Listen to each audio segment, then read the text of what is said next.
All right, and we are live. Regionfree makes my nipples hard. So let's go. Return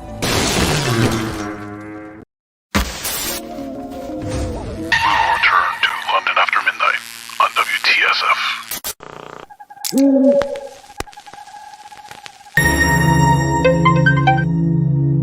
Yeah, I know. I've been thinking about it a lot. I just wanted to hear your voice. You know what today is, right? I can't stop thinking about it. About what happened. And to his face. It was just a prank. What do you mean for that to happen? It's been 5 years.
Welcome back to Region Free. How's everyone tonight? Doing all right. Fantastic. Everyone's wearing hats tonight. Yeah, we'll My see how long that fashion lasts. trend. That's not going to last. Catching on. That's not Except going the to last. cat. The cat needs a You're hat. right. I Cat do is have right. a hat for. I have 2 hats for them, but I can't go back and get them. She'll hate me forever. How much not will you cat in the hat? bleed? What? How much will you bleed if you try and put a hat on that cat? I mean, it's a good experiment to run, but I think that we would need to be doing super chats in order for me to bleed on screen. So, sorry guys, not tonight. We are Oh, joined gosh, you by would have- Stone. Stone's long-awaited return to the Region Free. How are you there? I'm doing all right. Hope everyone's doing. Hope everyone's doing well. We got snow up here in New York, so yeah. I think this will be the only day we ever get snow for the entire season. So the groundhog lied. Kill the furry bastard. How much I did you know. get? How much did you get? Oh my god, I'd have to look it up. I'm not sure. At least a few inches. We got 5 here. Damn. Cue up well, the that's what it she was- said joke. It was the absolute best snowball snow ever, though, in my entire life. Like, you can make perfectly formed snowballs because it was exactly the right consistency. So I'm That's very saying that true. some people may have been assaulted because I'm basically 7. It's 60 degrees here. 60 Oh, we got like degrees. 75, 80 John- today. Jonathan's got to go. Later, guys. We're snow free, but it's cold tonight, so I don't think we had any this year. Doesn't look like we're gonna get it either. We got a couple inches a couple weeks ago. Is it? We got one earlier snowstorm, and we've had a few dustings, but it's been a relatively snow-free winter, but not as good as the last 2 years where there was just none of it. So Give it up for that global warming, folks. I'm going to continue to empty some Aquanet into the air just for the hell of it to keep the snow away. You got to get the good stuff. You got to get like the pre-75. That's fine. Listen, the plants like the carbon, so maybe it's our time to let go and let the kudzu take over the planet. Yeah, it's what plants crave. Get those HFCs in the air. Yeah. It's what plants crave. Electrolytes. It's what the plants crave. Why is no one talking about the ozone hole? When I was a kid, the ozone hole was the whole deal, and no one cares about the ozone hole at all anymore. Same shit that happened to the Bermuda Triangle and spontaneous human combustion. I am still interested in the Bermuda Triangle and spontaneous combustion. But it was like spontaneous combustion was a real life world problem in 1993. Like, what are you going to do? And then Toby Hooper made a movie about it, and everyone went, "Yeah, okay, that's enough." He killed it. Toby and Brad Dourif. Now that it's on screen, I see how ridiculous it is. Yeah, well, that was one of those movies that everyone hated for years, and then like got a deluxe Blu-ray edition. People are like, I always loved that movie. Oh, that's been my favorite movie forever. Man, you know what would suck is like, okay, so say you're at work and somebody comes in and they're shopping around and they spontaneously combust. What's Depends the who it is. situation? I mean, I don't know. I've got to call bullshit on spontaneous combustion. I feel like that is. I think never Mamaw just fell actually asleep happened. with a cigarette lit. I think that's what Yeah. happened. Yeah, Seems like that stopped being a problem when fire safe cigarettes were introduced. Like they line up. I don't know. I kind of would like to go out fire that way. safe cigarette. That was a thing because I was smoking back then. It was like 07, 08. They introduced a chemical into the paper. Yes, the paper of That sounds like a cigarettes. tremendously good idea. If you look at like a cigarette now, there's these lines that go down every so often, and that's that chemical that if you're not puffing on it, it'll I can just see the board meeting. Bob, in development, what do you say? Well, we're concerned about some possible health implications of the fire retardant. They're smokers. Exactly, and that's why the solution was just put another chemical in it. Yeah, I'm comfortable with that. Everything. Do you just catch fire or do you just evaporate? I mean, just vaporized. Like, That's what I want to know because What left in these cases? It's just a torso. I mean, I imagine like there would have to be, I don't know, like a bad deodorant or something involved. Something that's accelerant of some sort. Yeah, exactly. And we just haven't tapped into exactly what that thing was. Have you guys seen any good movies, bad movies? What's going on out there in the entertainment world? I saw Lisa Frankenstein yesterday. Or wait, what's today's? Okay, it was day before yesterday. Because Chris and I went looking for the Forbidden Slimer-Ass popcorn buckets that Cinemark has, and we were a little early, so we only got the tin and the cup. But Lisa Frankenstein was really good. If you go into it expecting like, I want to be entertained and I want to laugh at this. I hear a lot of comparison to my boy. Sorry. Oh, no, I'm sorry. Would you say, Jonathan? I'm hearing a lot of comparison to My Boyfriend's Back. Like it gives that kind of vibes, and I love that movie. Yeah, it is. It is definitely very Boyfriend's Back vibey, but like the gal that plays Lisa, Catherine Newton, she just reminds me so much of Julie Brown in like Attack of the 5'2" Women. Well, okay, I was gonna say Downtown Julie Brown or no, wait. There's two. There's two Julie Browns back in the day. Oh, dear God. Downtown Julie Brown. Yeah. not the one that Jean-Claude Van Damme tried to hook up with. I'm just trying to bait one of you into saying the obvious difference. No, this is Julie Brown from Attack of the 5'2" Women, and Earth Girls Are Easy. There you go. So good. But she was fabulous, and especially like the last act of Lisa Frankenstein, very Attack of the 5'2" Women, because that's a story between that's like two stories of Tanya Harding and Lorena Bobbitt in which she plays both roles. So you'll figure it out. One took a knee, one took something else. Yes. Both got porno tapes, though. This is true. This is true. Yeah. Yeah. Why do I feel like Dan owns both? Why do you assume that, Lauren? Dan, you got the John Wayne Bobbitt one, don't you? Yes, I do somewhere. It wasn't even a bluff on my part, Yeah. Sometimes you just know things. Look, Dan Schein has like your home movies. It's going to come up on like Flesh Wound Farce one of these days, and it's going to be like your 7th birthday party, and he's going to be like, "What's up, guys?" It's going to happen. This ain't Mr. Bombastic XXX. He didn't know. Yeah. It's going to happen. I want to say jokes, and I'm not going to. Anyone else see anything?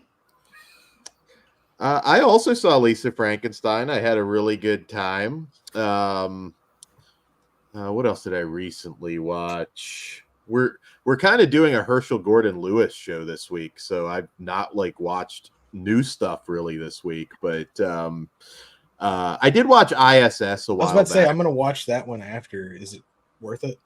If you like space thrillers, it's fun. Yeah, I love the concept though. I love space and hate Russians, so it's right up my fucking alley, right? I mean, it's not one of those the Russians are all bad propaganda. Those are the best kind of ones, though, dude. No, it's better. The men It's are not all rock. bad. It's the women that are good. Yeah. It's not Rocky IV in space, though, if that's what you're expecting. That's what it should have been. You just needed Dolph Lundgren, a giant Swede in there, just being the villain. But no, you won't get that kind of movie. God damn, Stone! Are you drinking a whole ass bottle of wine? What is that? No. It's French Market lemonade. Oh, very fancy. Nice. Nice. Yeah, I was gonna say it's a nice looking bottle. Yeah, I like my Trader Joe's lemonade. So Fair. Nice. You should have just kept it in like a brown paper sack. yeah, I should have Continue been the a little illusion. bit more or less conspicuous. Yeah, sure. I do have a movie that I watched, not a horror movie, but I suppose real world horror, and I know Stone at least has seen it, Zone of Interest, which was fantastic. If you like World War II movies, I highly recommend if you can get out to see that. I'm sure I'll talk about it more on our Oscar stuff, but basically the family of the commandant that lived right next to Auschwitz, and it doesn't show visually a lot of the horrors, but just this family going about their day-to-day routines right next to literal hell. Quite possibly the best non-horror movie of the year. So I do highly recommend checking it out. Yes, indeed. So I saw two pieces of shit. Oh, I saw Out of Darkness, which is a 9.5 hour movie masquerading as a 2 hour movie about prehistoric man wandering through a wilderness, subtitled with language they wouldn't have used, and then a thing happens and people start to die, and I don't care. was it an expectation from the trailer that you were expecting? No, something it's different? just really, really dull and really, it's really routine. It's really routine dressed up as something that's going to be a lot more interesting than it is. And there's final voiceover narration. Yeah, there's final voiceover narration at the end to explain the movie, just in case you missed it, because exactly 4 things happen over the course of 2 hours and 10 minutes. So if you miss those things, don't worry, you'll get it narrated to you in ancient caveman language with subtitles. So, which is oddly phonetically very French sounding. It's a piece of crap. They're Neanderthals. No, there are That's Neanderthals in the film, but no, I was they talking are about the French. early. They are early Homo sapiens, but it sucks. It sucks. Well, we don't know if they're gay or not. That's just being assumptive. You haven't seen the film, clearly. That's true. It's bad. It's bad. I'd say avoid it unless you really need something to cure that insomnia.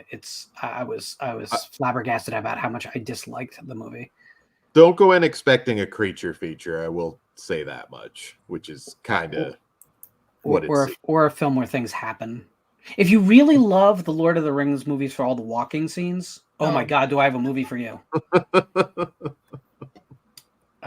Less CGI, more walking, and talking about being afraid of going into the forest. A lot of talking about being afraid of going into the forest, which sounds more interesting than it is, I promise. I also saw Argyle, Don't Ask Why or How. Oh my God, this is the worst pop entertainment they can shit out, possibly. Came out at the right time of the year for when this kind of movie should be there. Doesn't make a lick of sense if you put it together in your head. And kind of insulting for everyone involved. Just a bad movie. So, Chris was horrified when I gave him your rundown of it, so yeah, it's bad. But he appreciates you taking that hit. I will not take it again. We're done. Yeah. They flushed, I think, $200 million down the toilet on that one. Oh yeah, it's They bad. they should have probably invested another 30 grand for a personal trainer. Let's go on to our first topic, which is not here because I'm pushing the wrong button. Because you fat shamed, that's why. Yeah. That's okay. Instant karma. As someone who's overweight, that's fine.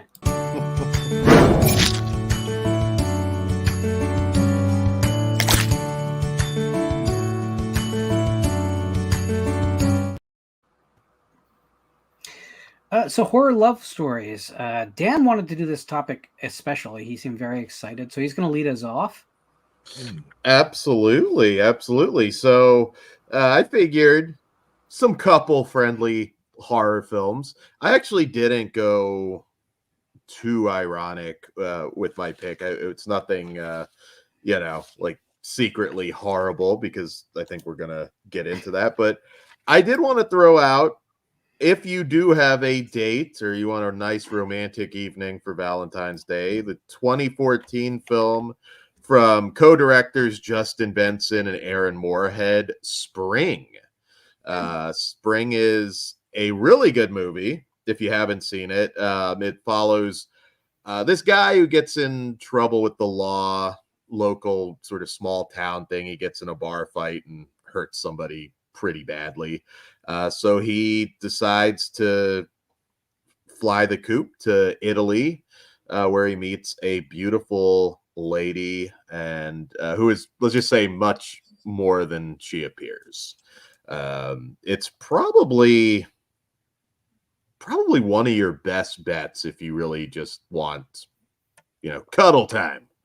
I'll say it politely. Cuddle time. It's the Notebook of horror movies. So it's a pretty good bet. Has anybody seen it? Mm-mm. Oh, nobody. Oh, yes. Oh, okay. Oh, yeah. So then you would probably agree that's a good date movie. I mean, you're going to know your significant other, but yeah. I saw it with a date 10 years ago, I guess now, and there was some tears at the end of that movie. Is that the last time you let her out of the basement? Nothing to do with me with the tears. She has a treadmill now. So she has a treadmill. I pimped it out. There's with a banana on a rope hanging from the ceiling. And just David Attenborough, a David Attenborough documentary in the background, so she can feel like she's outside.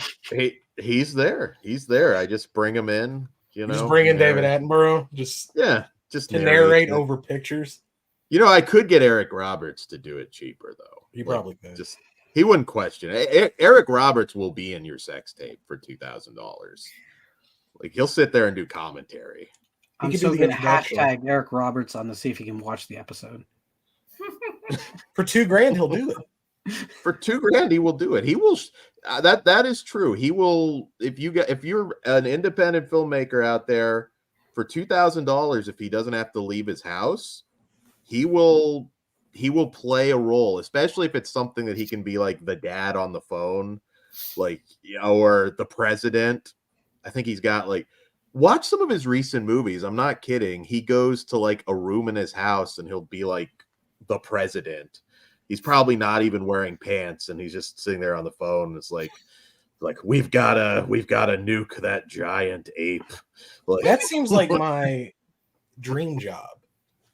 Right? It is. He's living the dream. I'm not kidding. Eric Roberts is in some borderline home movies right now. Watch some of his recent stuff and you'll see what I mean.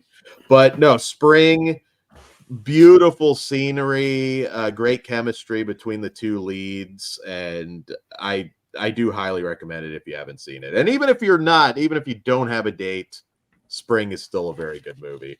And if you're a Walking Dead fan, Nadia Hilker, who played Magna on Walking Dead, she is the lead, Luis. So very good movie. Luis. That's one. I have others, but I don't want to take anybody else's. So I'm curious, what is the ultimate Valentine's Day horror love story for you guys? Oh, it's Hannibal for me because I'm a basic bitch. Oh, okay. And I still like the fact that in the end of the movie, I like the book, and I like the ending of the book, but I also kind of appreciate the ending of the movie. I think it's very romantic that Hannibal cuts off his hand for Clarice. Well, more for himself because he's trying to escape, but still. Yeah, that seems like a birthday gift you bought for her, but it's for you kind of thing. Yeah, but he got her a pair of really nice shoes because her shoes were cheap. Yeah, and she got him gloves and was like, "Oops, they only sell them in pairs." So sorry. I love Hannibal. I love that movie. And I know a lot of the fans of the proper trilogy don't. But I mean, the novel is not something you were going to get on screen. And the fans of Silence of the Lambs would have hated the novel adapted accurately even more. So I think it's a really, really, really good middle ground. It feels a lot like Fincher's Alien 3 in that you could see that there was some tampering, obviously, but it comes out as kind of a magical thing all of its own because of it. So I think Hannibal is a really, really, really interesting way to end a trilogy that no one perhaps could see coming. But I think it works. And I love the novel. I don't like anything after it,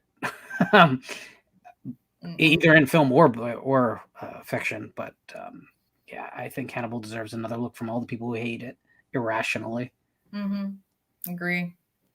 And I really enjoy Julianne Moore taking up the role of Clarice, because she's such a better Clarice from the book standpoint.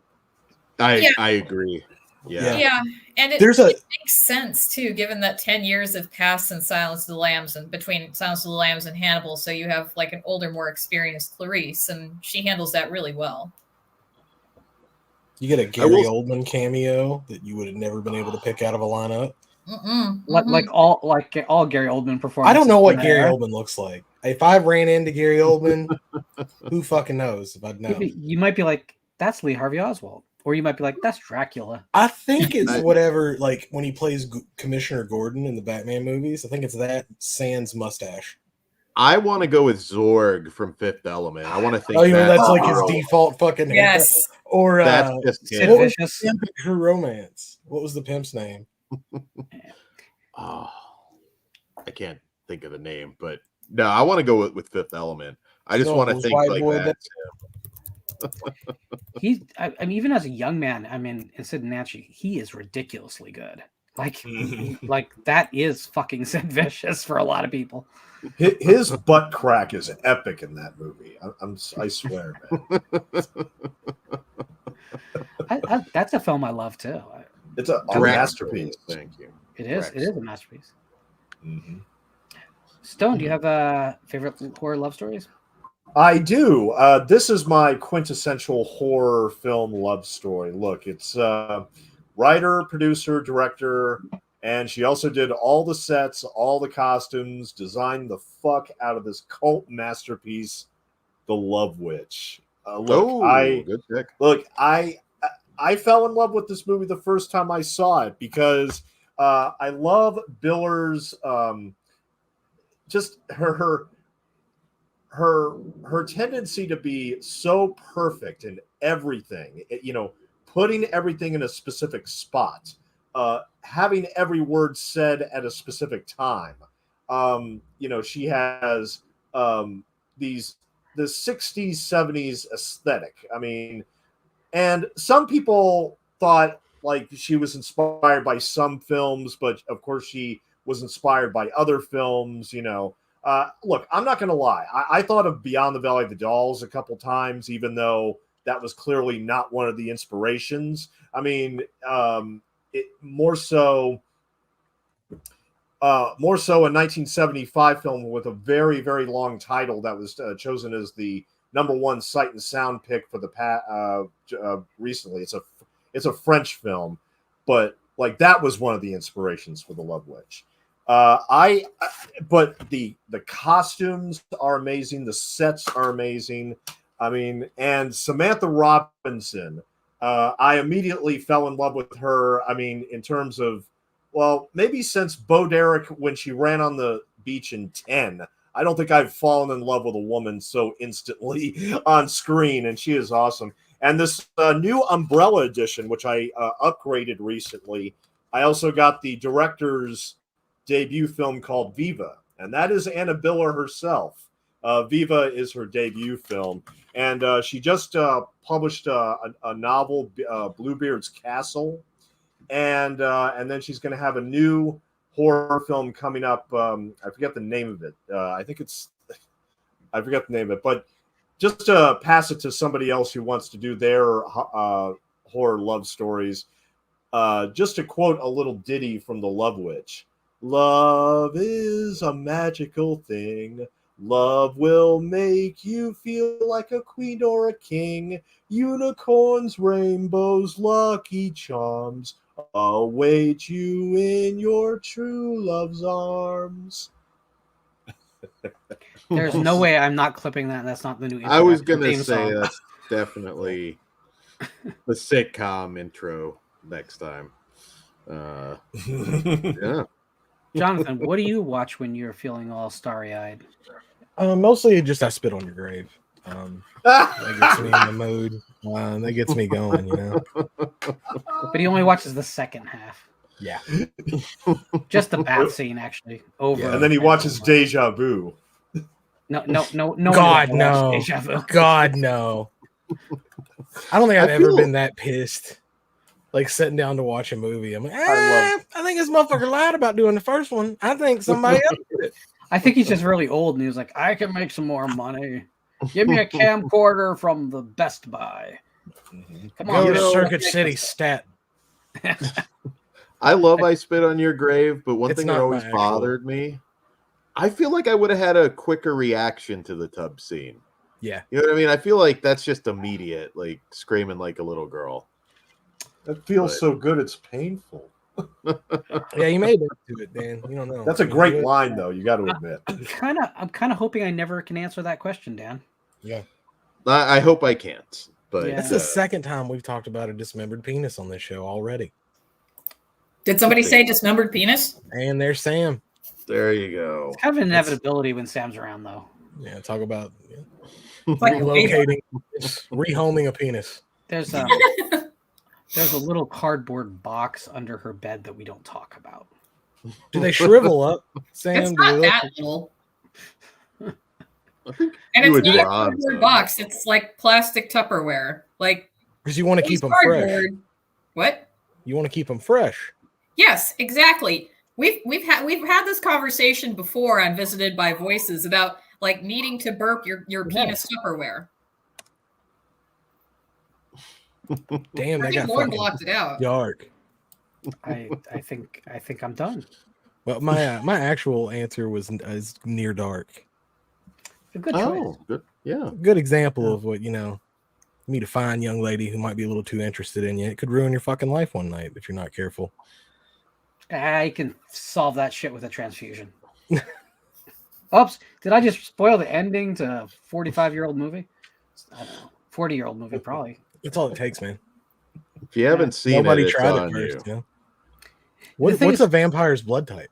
That movie is so great that the stupid as hell resolution doesn't matter. Mm-hmm. It literally is the best vampire movie of the 80s, I think. Easily. By a fucking mile, dude. People argue about Lost Boys and Fright Night. No. It's not even a competition. No. I love Fright Night. Lost Boys, I'm a little indifferent towards, but no, Near Dark, head and shoulders. Fright Night is vastly better than Lost Boys. I want to point that out. I'm a Lost Boys. I agree with that too, and I don't like Fright Night that much. So yeah, if you like it, I hate Lost Boys. I think it's stupid. And I'm not a fan. It's New Kids on the Block, the vampire movie. If it had one more Corey in it, I might have to just check out right there. The only good thing about it is it allowed Corey Feldman to be famous enough to continue being Corey Feldman today, so I can watch it on YouTube. What about Tatanka playing the saxophone? Yeah, that was the outfit that guy went with, and every day since then, I'm pretty sure. I mean, if I looked like that, that'd be my outfit every day too. Let's be fair. It's true. He was built well. Ghost, Near Dark has a very storied history as far as it's negative getting lost and then partially recovered and it's damaged, and so it's a miracle we have it on Blu-ray, let alone like. I mean, is a French Blu-ray is that still the current best thing, Dan? I believe so, and even when we got the Blu-ray, cover art doesn't dictate whether That cover I buy art it or not. it's bad. The Twilight art. It's Twilight. It's bad. I remember my heart just sank when I went in to buy that. Like, just what are you doing? I saw it for $8 at Walmart, and I was so happy that Near Dark just like randomly got a fucking Blu-ray release that it didn't compute until later. You can always make your own cover, dudes. But the problem is that transfer is still kind of crappy through no fault of the DVD is the way to go. The special edition DVD. It's got an awesome, it has fantastic packaging. Double disc. Yeah. I think it's got some DVD ROM shit on it too, if you're into that kind of thing. I don't really like viruses.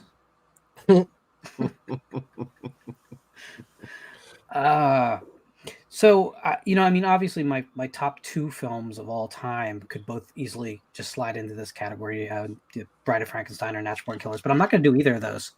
Okay, and yes, and actually number 3 is Heathers, and that could probably work too. And yes, I consider all 3 of them horror films because most people just are too narrow in their definitions. But is Bride a true love story though? More about loneliness. It is. No. It's actually between Elizabeth and Dr. Frankenstein is absolutely a love story. Not between the 2 monsters at all. Yeah. I don't know, man. You could go with it. I mean, Frank gets rejected, right? So that's like a whole part. It's like the worst blind date ever, right? You get set up by a friend and she's like, you're kind of into her. She's hot. I mean, she's kind of porcelain doll, kind of broken, but she's awesome. And she's like not into you at all. Oh, well, dude, if you've ever been on that person on the end of a blind date, that's terrible. It's the worst thing ever. You're like, probably, damn, can I just leave? I've been on a blind date where the guy just like read the paper across from me at this little like brunch cafe place. Wow, that was boring. That's good. Did he pay? Hey. I don't remember because it was so forgettable. But I mean, Chris and I met on a blind date, so sometimes they I guarantee he saw you before you saw him.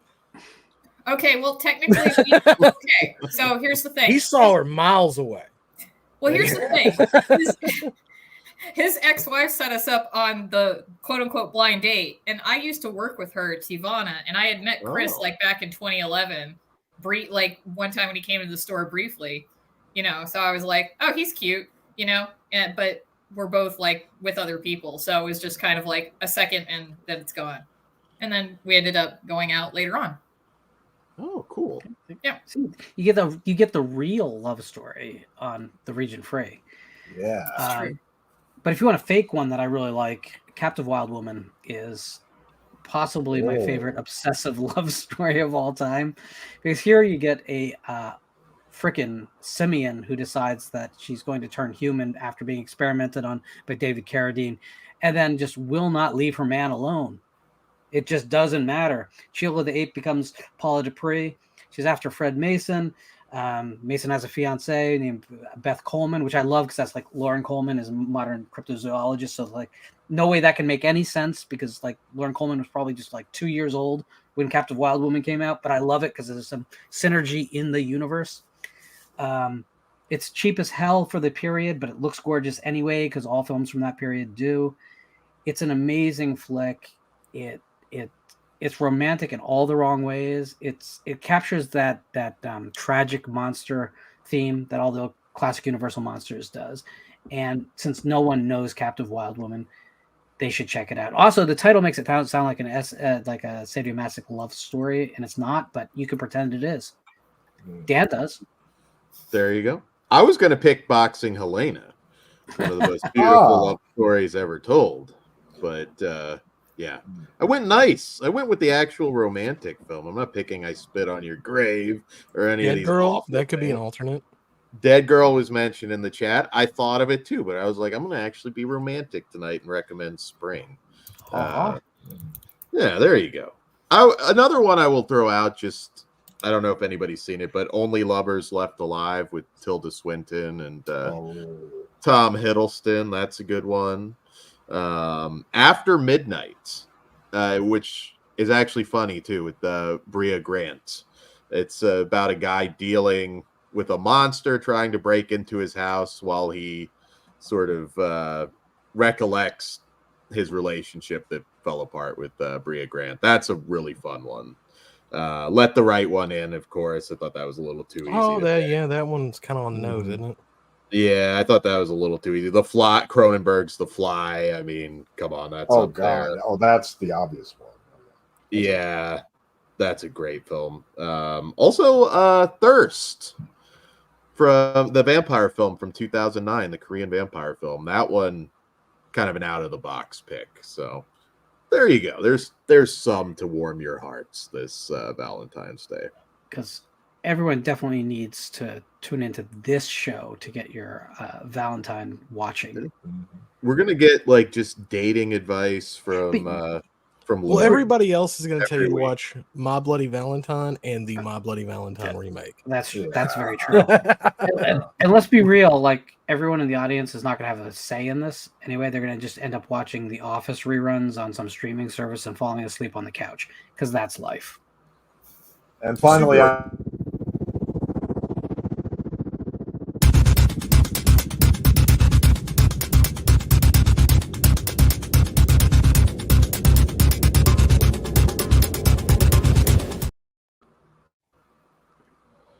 Nice.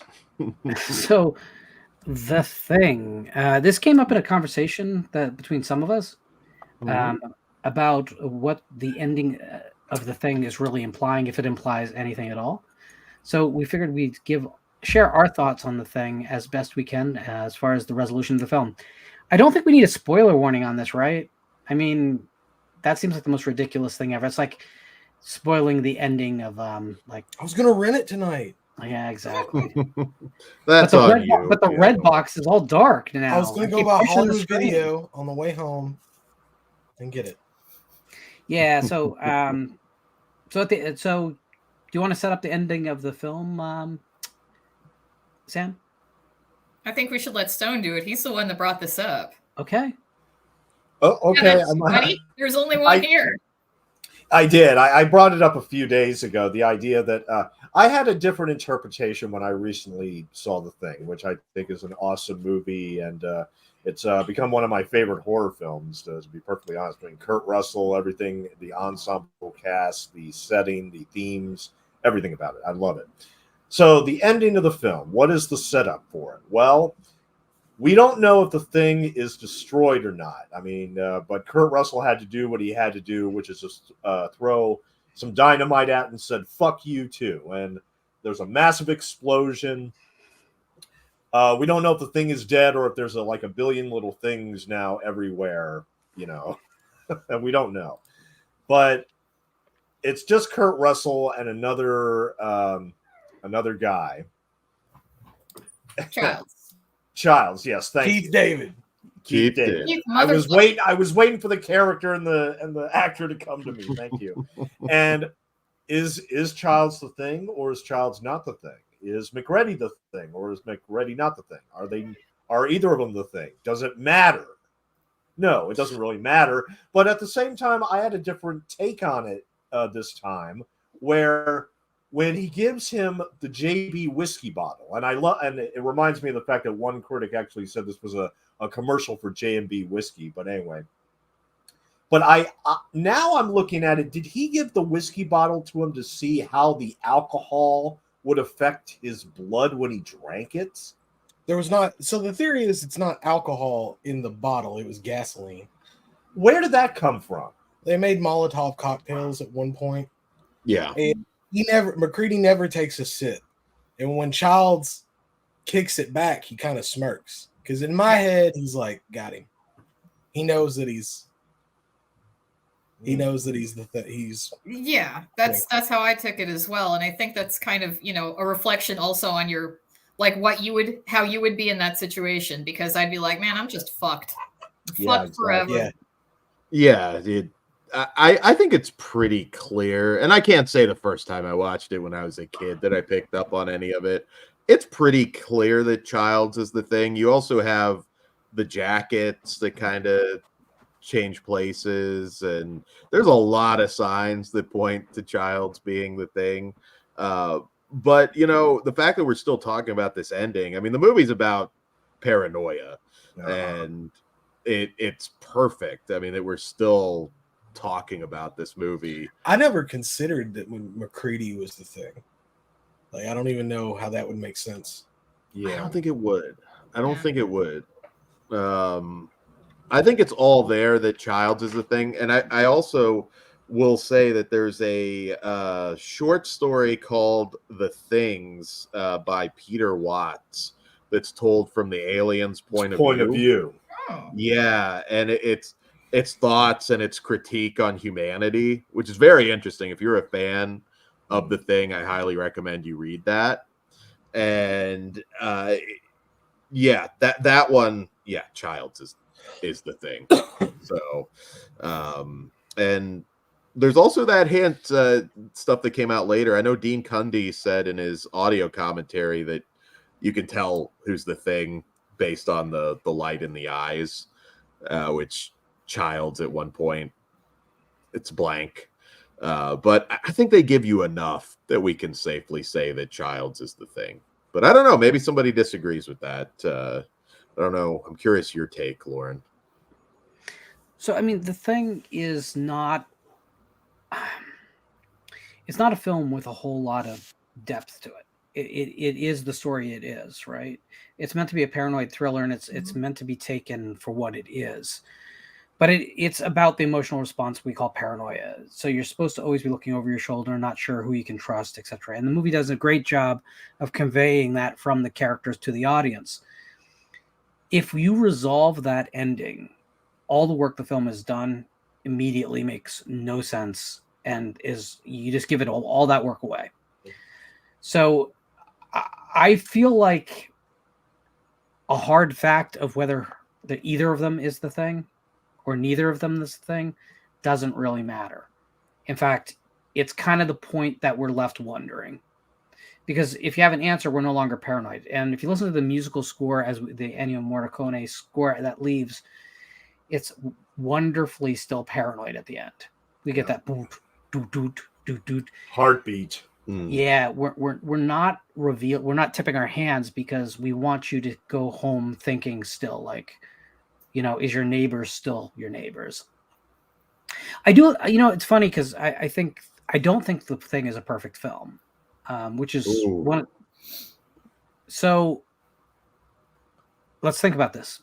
If The Thing is a perfect film, every character, including the monster, should have perfectly reasonable motivations, right? It quickly learns as soon as it takes someone over the entire human history that can interact with people, use cultural references, right? It should know from day one that McCready is the only answer for it.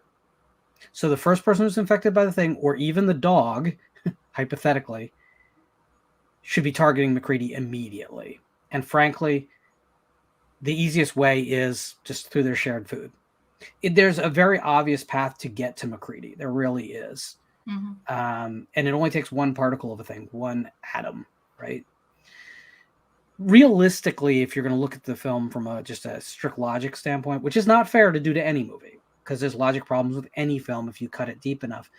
But the thing should win very quickly, hop in the helicopter and make it to civilization. That's not the point of the film. The film is not about logic. It's about paranoia. It's about secluding characters, making the audience feel that same isolation. The weather is as important as the characters. Oh, yeah. Because you need to feel completely at odds with survival. And that's how I view the ending of the film, is that it's a non-ending by design. And there are it's not exclusive there. It's not a novel concept to have an open ending be the point of the film. But it is unsatisfactory to a lot of people, which is why I think we're talking about it, which is why people have been making answers for themselves. But to me, the beauty of the film is that it doesn't let you off the hook. We don't know how long it takes for one particle of the thing to take someone over. Did one particle from the monster land on McCready's cheek when he blew it up? Maybe they're both the thing. The fact that we can be paranoid down to that incy bitty little piece of story. That's the beauty of it. And the moment you try and kind of dissect a film like this and make it logical, you're killing it. Yeah, and I think that I've always heard the theory also that it wasn't an alien that was taking over body. That wasn't the alien that the alien crash landed to Earth, but it was carrying the virus, which is the thing. The thing is like an actual virus that is that's being passed on from person to person. And I think that kind of makes more sense when you brought up the point that the thing should know that McCready is the one is the one that that would be strongest against it. But it's a virus. It doesn't know that. It's sentient. It's sentient for sure. Yes, absolutely. Yeah. But it doesn't have those I don't think it has it's not going to have that level of reasoning skills. When it infects somebody, it should. Yeah, when it infects somebody, it's kind of just using it, but I don't think it's actually taking in all of their experiences, if that makes sense. Oh, I think it is. I think it has to. Because otherwise, how would you even know how to fit in among humans? Okay, that is true. So, I mean, it learns the language, and that's a pretty high-level skill, and it does it instantaneously. Yeah, I think it's more chaotic, right? It's not quite as advanced as being able to single out McCready. Hmm. Do you think that element of chaos increases the paranoia aspect? I think us not being able to define it increases the paranoia. Like when you can't get your head around how to solve this problem, that's the problem. It's like the ultimate math problem. It's dividing by zero, really, right? You can't figure it out, and that's going to fuck with you. It's also processing, though. I mean, does it all kick in right away? I don't know.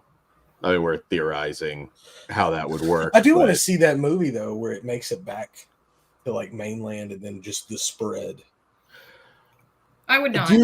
Yeah, I don't know. I just feel we lived a soft version of it a few years ago. I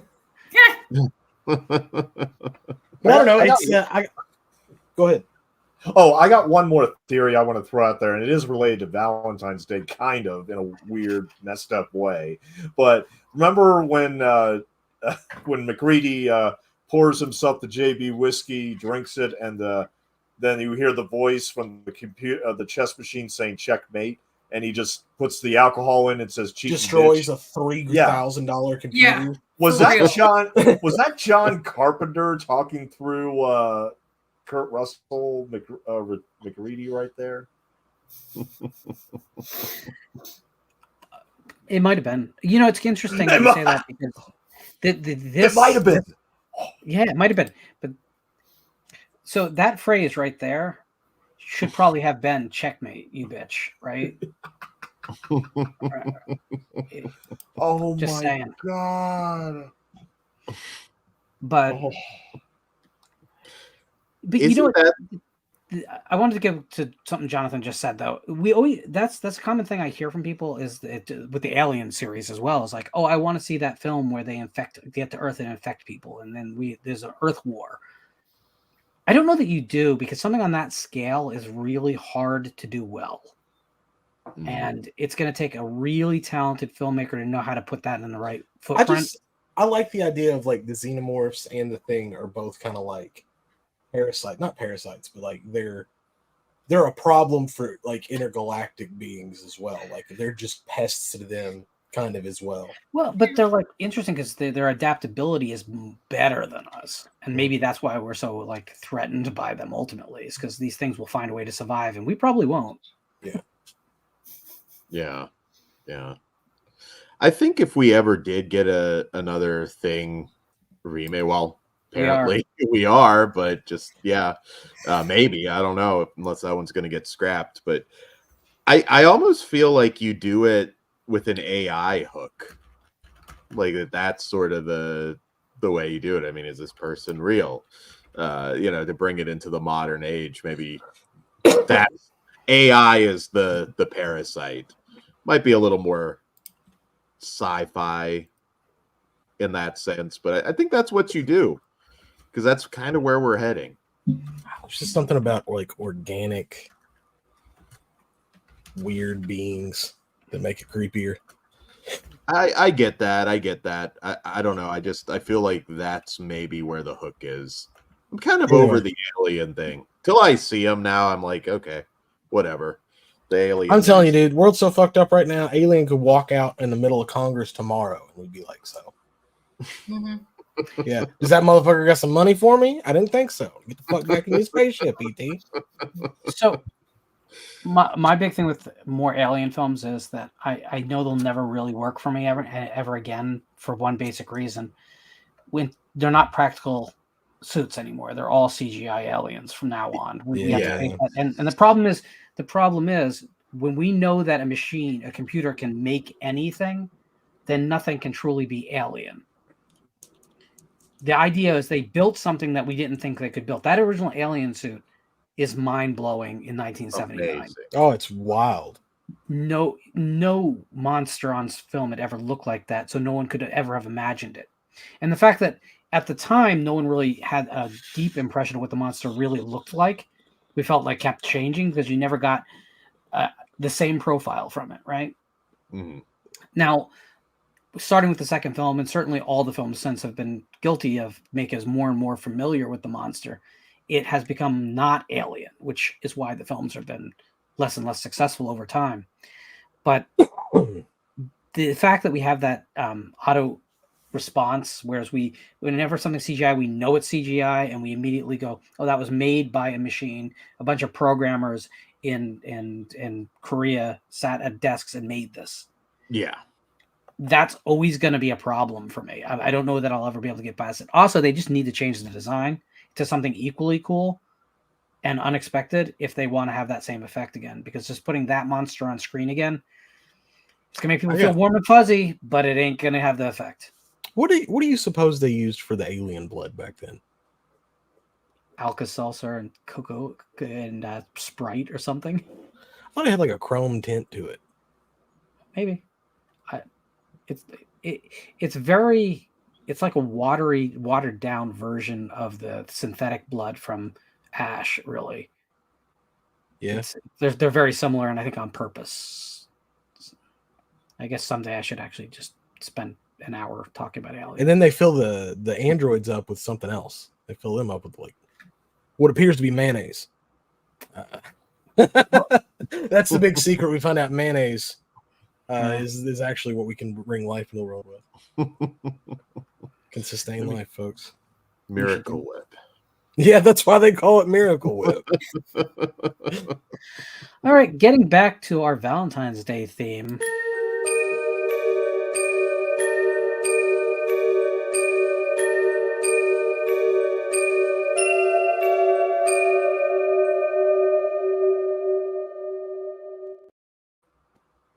Not that any of us have ever made bad mistakes in our love lives, but in film sometimes there's some really bad girlfriends, boyfriends, husbands, wives, next door neighbors that you had a fling with, whatever. Sometimes that happens. Does anyone want to share their favorite worst horror girlfriends or boyfriends? I'll go. And it's not a horror movie, but I've never been more terrified by a woman than I was in Gone Girl. Oh. That woman was so smart, it was terrifying. They should make young men watch that. Like when they get out of high school, be like, just be aware. This shit kind of happened. That's terrifying for me. That's a good pick. I didn't think of that. That makes sense. I went with what I think is the ultimate bad wife girlfriend. And I don't know if I can think of one that is worse. And that is Julia Cotton in Hellraiser. Oh, yeah. She is the worst. Is she supposed to be super attractive in that movie? I think it's like, I know a lot of people comment on the hair, but it was the 80s. Still, everybody's like got the 80s hair thing. It never bothered me, but maybe it's because she's a bitch. I just don't want her thinking she's that, I don't want her that full of herself. Maybe that might be what it is. But you ain't all that. But I mean, like, granted, her husband, what's the worst thing you could say about him? A little boring. Yeah. But like, Good man, guy. good guy. Yeah, very good guy. And she fucks him over something fierce. I mean, it goes beyond Fucking his just, dead brother's bloody corpse. literally fucking his brother's dead Hey, bloody corpse. do you still want her after that? Yeah, you're right. I think You're right. I think Yeah. you're like, I'm gonna cut my losses. yeah. He's sitting at the bar. Swear to God, brother had been dead 3 months. Swear. Imagine a Dr. Phil episode where skinless Julia just comes out, and it's just like Larry's just sitting. Julia, we understand you have an addiction to plastic surgery and forbidden pleasures. Now you brought your husband's dead brother back from hell. Is that? You just have like Frank come out, and he's just like talking shit to the audience. Ladies and gentlemen, we have Frank here. Larry just jumps on him and starts fucking I know we're turning. Hold on a minute. We're turning Dr. Phil into Springer. Let's scare you off. Well, I think we may go and leave. Yeah. Yeah. I do, and it's one of my favorite horror movies of all time. But my God, I wanted to pick something more obscure, but I think Julia It's Cotton good, man. might be the worst. She's terrible in all of horror. And I'll say Boyfriend because I did do a Boyfriend as well. But Julia Cotton, the worst. I defy anybody to give me a worse girlfriend. Wife. He and She from Antichrist. Yeah. Oh, good pick. I mean, there you go. it fell out of the window while you were fucking, and then you ended up going out to the woods and committing all sorts of sexual violence on each other. The blood splooge scene of that movie is burnt in my mind. Yeah. Can you imagine the IMDb credit for Willem Dafoe's cock double? Stunt cock? Yeah. Yeah. Like, I was Willem Dafoe's stunt cock. You know, he busts that line out anytime he thinks he can get a free drink off. You're seeing Antichrist? That's my dick. That's me. You want to get a picture with it? You know, he just cruises the horror conventions for all the girls. Oh God, I do not want that pro photo opportunity. Yeah. Can you imagine that photo op? You're just sitting there like pointing right at it. I would definitely be more likely to tell people I was that guy than I would tell people I was the stunt cock in Sleepaway Camp. Yeah, that guy is gone. They have tried to find him for. I think he may have killed himself. The way they describe it. Maybe I don't know. That's weird. Like, what do you do when you sign like that 8x10? Just like put an arrow, and it's like, that's me. I'd tell everybody that I was wearing. I would tell everyone I was wearing a fake penis. Prosthetic, folks. You can't really claim that penis. Mm-mm. It's like, yeah, I'd like to get $30 for showing my penis like 40 years ago in a movie, but I don't know. I don't want to claim that penis, man. Like, maybe on all your 8x10s, you put the temperature it was that night. There you go. Yeah. And then everybody's like, oh, well, okay. All right. Well, I was in the pool. It's just like XO. There was shrinkage. There you go. You just lean into it. Get a deal with Alexander. I think you have to charge like at least 50. You got to charge an extra 10 because that has to be the tax for you knowing that the person that's asking you to sign it is thinking about how big your dick is in that very moment when they're speaking to you. Exactly. Yeah, that is it. Yeah, you're judging my penis during this conversation. Mm-hmm. That's an extra $10. And they say telepathy doesn't exist. God, now I didn't even hashtag Willem Dafoe's penis for this episode. How is anybody You're gonna losing find your touch, man? Yeah, I will rectify hashtag Dafoe cock. Wow. We're gonna get it. There has to be some way to get out of this part of the conversation. Working on it. We're pretty deep in the weeds right now. We'll get there. We're gonna do more on Defoe's penis than the thing. Can you save us, Stone, please? That is the thing. I don't know. I don't know if my pick is particularly strong in any way, but this is what I could come up with. About 10 years ago, 10, 11 years ago, there was a movie that came out called Warm Bodies. Does anybody remember that? Mm-hmm. Yeah. Now, I know this is Worst Boyfriend, but the reason why this popped in my head, in all honesty, I remember watching Warm Bodies and thinking, okay, this is all right, even though this boyfriend could literally eat her brains at any moment, and she's still dating the guy. Women like bad boys. Still, yeah, still dating the guy after that. But they missed an opportunity. Warm Bodies, in that they should have had An erection? That's what I was thinking. Was he going to say erection? And They the should have an conversation was not saved. I mean, this is usually like Stone usually freezes about an hour in when we streams or record. Are you back, sir? Yes, I can see. I think he's you're back. Good. No, maybe not. No, I'm not. I'm going to freeze out of solidarity. There you go. No, the cat's I think he's moving pretty fluid now. There you go. Am I moving? Yeah. So you're moving. Yes, you Now are. you're good. Okay. Now you're Okay. Okay. Just to say, I was disappointed with Warm Bodies because they had the perfect chance to have an erection joke, and they couldn't There you do go. it. He did say It erection. was going there. There you go. We finished your sentence. It makes And sense. there, we had guessed it was erection coming up was the next word. And I'm very happy about that. As terrified as I am to say, Jonathan, what's your pick? Oh, Gone Girl. Oh, you already said. Yeah. Mhm. I forgot. I'm sorry. I forgive Her you. girlfriend. I can't imagine why I can't form sentences at the moment. So I think I went too obvious with this, but you're probably not gonna recognize the name, but Frederick Lauren and Annabelle Lauren from House on Haunted Hill. Possibly the most toxic relationship in horror history. It's awesome. They actively want to kill each other the entire time, but might just love each other. Maybe. This might be how they show they love each other. And you could actually exchange this right to the remake, which I think is actually one of the better remakes.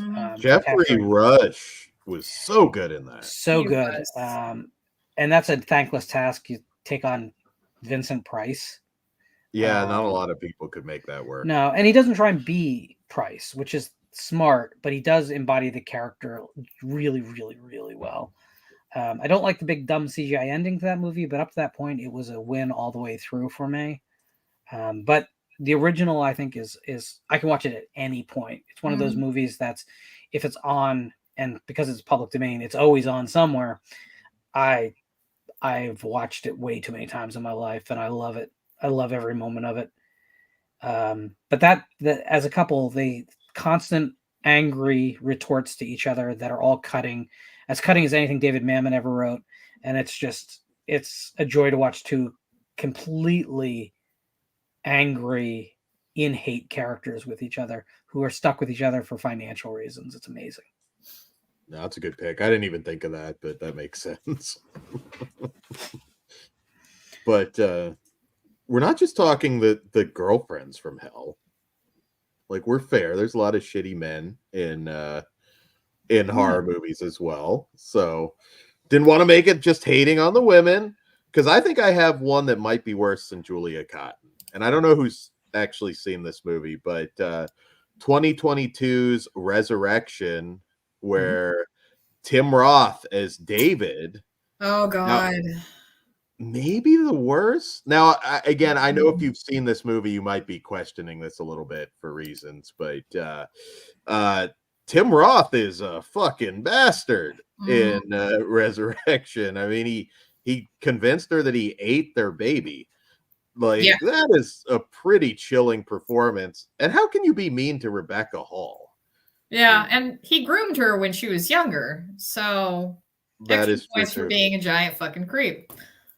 That is true. Tim Roth, amazing. It is. It's really good, guys. If you haven't watched Resurrection, please do. Tim Roth and Rebecca Hall are amazing. Their scenes together, like their scene where he's just sitting on the park bench, like holy crap, that's two powerhouse actors.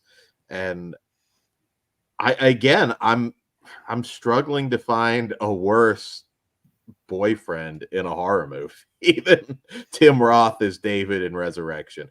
Do not watch that one for Valentine's Day if you have a date. Maybe not.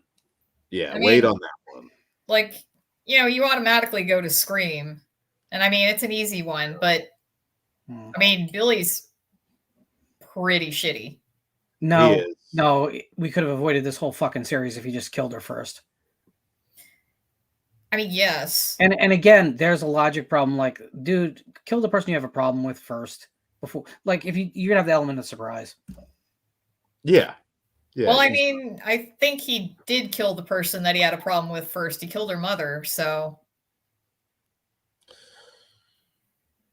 Yeah. I mean, so it starts there, but then it's like you're playing the long game. Yeah, a long game that's a couple decades longer than it needed to be. I know. Yeah. I hope we never see another fucking Force Ghost Billy Loomis in these new Scream movies. Yeah, because people have such a problem with the fact that Shawnee Smith has aged in a couple decades, but apparently that shit's okay. She looks fine. I don't see the problem. Either do I, but someone else on this panel who's currently not on screen does have this problem. And I can only pick on, I should pick on him when he's here, though, I guess. I think Shawnee Smith is still adorable. Absolutely. I think you look great. So. Absolutely. I'm pro Shawnee Smith. How can you not be?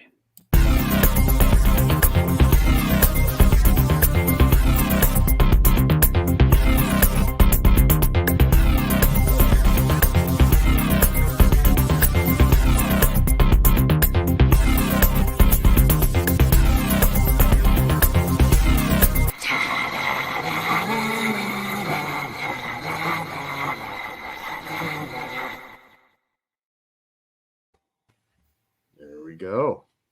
So I think after recording me doing the la la la thing into Audacity, the program crashed. I didn't know that was saved and I could use it, and I figured I destroyed it with my voice.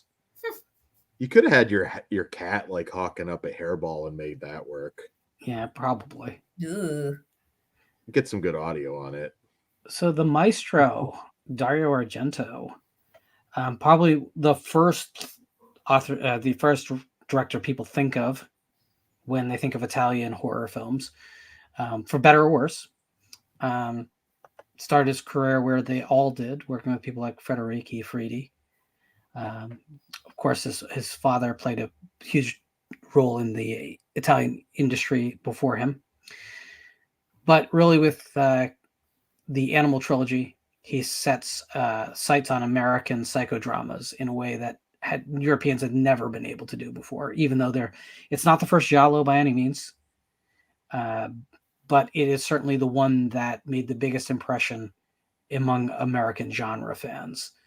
And Bird with the Crystal Plumage even got Alfred Hitchcock's attention, and that says something. I'm worried about that Italian guy. I think that's the quote. Yeah. I think we better keep our eyes on this Italian guy. Keep in mind he was about to make Family Plot, so yeah, he had something to worry about. But so Dario Argento's catalog is long and mixed and varied in quality, but the high points are so very high.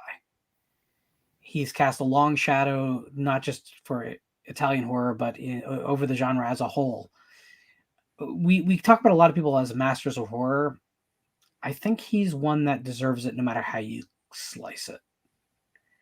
So I'm interested in hearing your guys' thoughts on the maestro, who is still making films, and literally just released his best film in decades. Dark Glasses. That's 2 years ago now, I guess. Mm-hmm. So the magic's still there. It just went dormant for a while. But interested in your guys' thoughts. Sam, actually, you are new to the world of Dario Argento. Yeah. I mean, it's it's not like I went out of my way to avoid it. It's sort of like, hey, have you ever had sushi? No, it's just kind of like not anything I come across, and then you actually try it for the first time, and it's pretty life changing.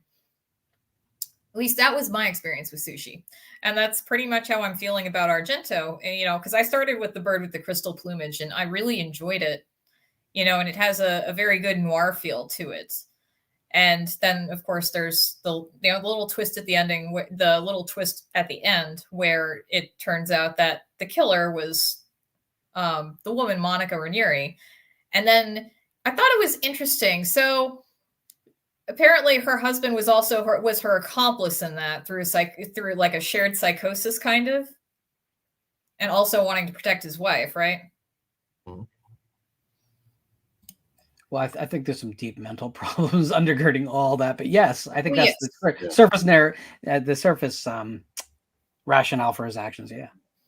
Yeah, and that's something that I really haven't seen done a lot. So yeah, very enjoyable.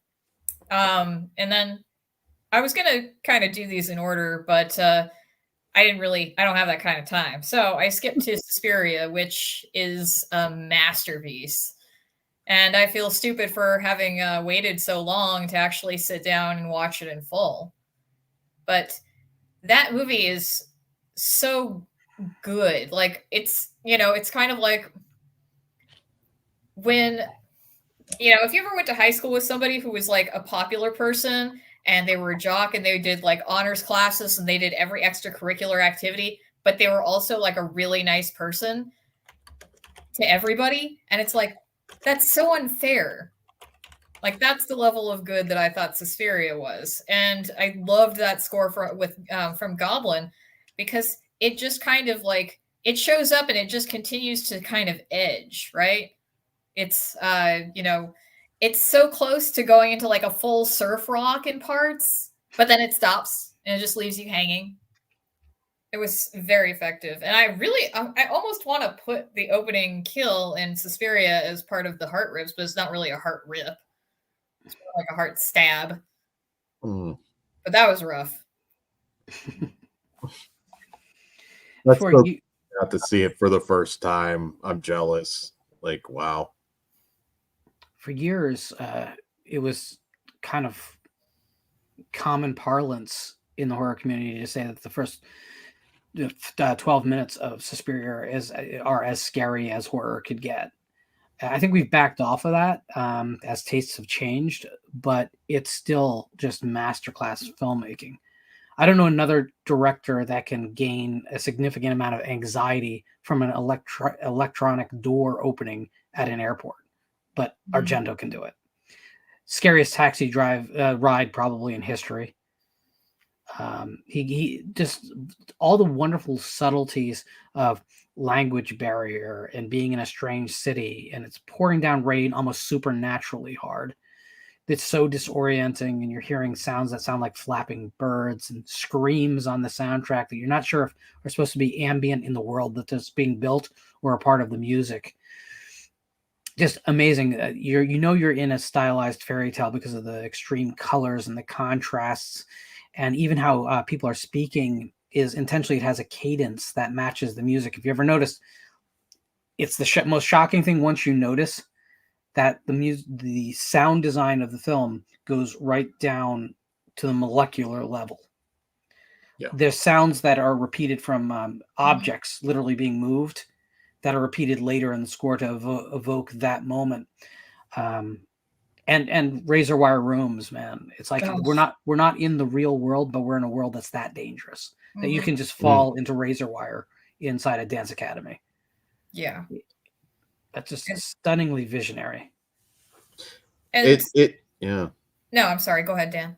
Oh no, I was just saying. I mean, it was inspired by Snow White, ironically, and Dario.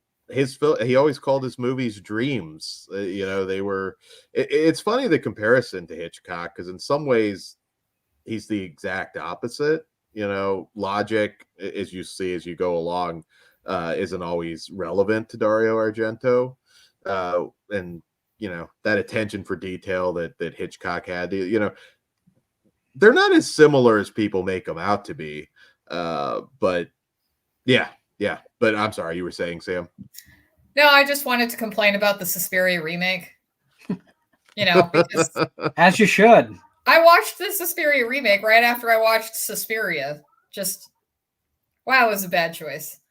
And I tried to watch it before, and I gave up about halfway through because I was just, it just lost me. I was like, this is boring. I'm done. I can't. I did like that first kill in the Suspiria remake, in where she's dancing and it's causing the other dancer to have all these contusions and broken bones. Not bad, entertaining, but it's much too dark. There's no you don't have that dynamic score that's interacting with everything. It's got so much extra fat on it. We have this whole arc with the psychiatrist that we just need to get the fuck rid of. And I'm sorry, like Dakota Johnson should not have been the lead. I mean, switch her out with Mia Goth, and then maybe we can turn it around. I mean, I think, compared to what we got. But you're not still a big Dakota fan either. The what? I'm not a big Dakota Johnson fan. She's just kind of bland in most of the stuff I've seen. Isn't it interesting how not that there's a lot of plot in Suspiria, but in the original, Udo Kier gives us our only real exposition in the film. Other than that, it's really slice of life dialogue.